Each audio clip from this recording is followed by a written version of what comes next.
আসসালামু আলাইকুম ওয়া রাহমাতুল্লাহি ওয়া বারাকাতুহু। আশা করি আপনারা সবাই আল্লাহর অশেষ মেহেরবানি ও দয়ায় ভালো আছেন। আজ আমরা যেভাবে শুরু হয়েছে ঈদ সে সম্পর্কে জ্ঞান অর্জন করব। মুসলিম উম্মাহর সর্বোচ্চ ধর্মীয় উৎসব ঈদ। এই ঈদ হিজরতের পর থেকে শুরু হয়েছে।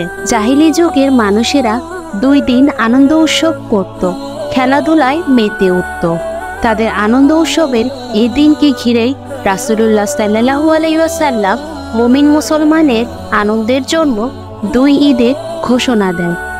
ঈদের প্রচলনের যে ঘটনা উঠে এসেছে হাদিসের বর্ণনায়, হযরত আনাস রাদিয়াল্লাহু তাআলা আনহু বর্ণনা করেন, রাসূলুল্লাহ সাল্লাল্লাহু আলাইহি ওয়াসাল্লাম যখন মক্কা থেকে মদিনায় হিজরত করলেন, তখন মদিনাবাসীদের মধ্যে উৎসব উদযাপনে বিশেষ 2টি দিন প্রচলিত ছিল।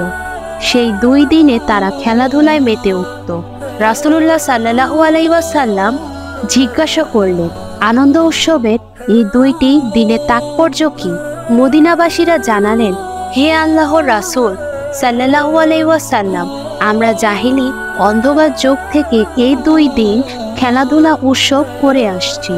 তখন রাসূলুল্লাহ সাল্লাল্লাহু আলাইহি ওয়াসাল্লাম বললেন, আল্লাহ তাআলা এই 2 দিনের পরিবর্তে এর চেয়েও উত্তম 2টি দিন তোমাদেরকে দান করেছেন, আর সেই দিন 2টি হলো ঈদুল ফিতর ও ঈদুল আজহা। আবু দাউদ, নাসাই।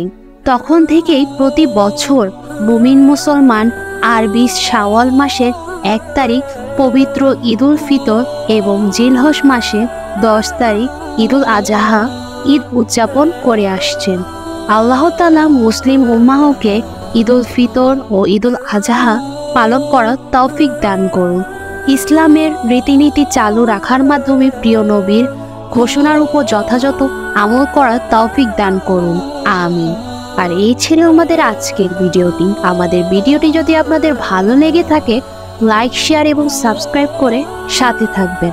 আসসালামু আলাইকুম।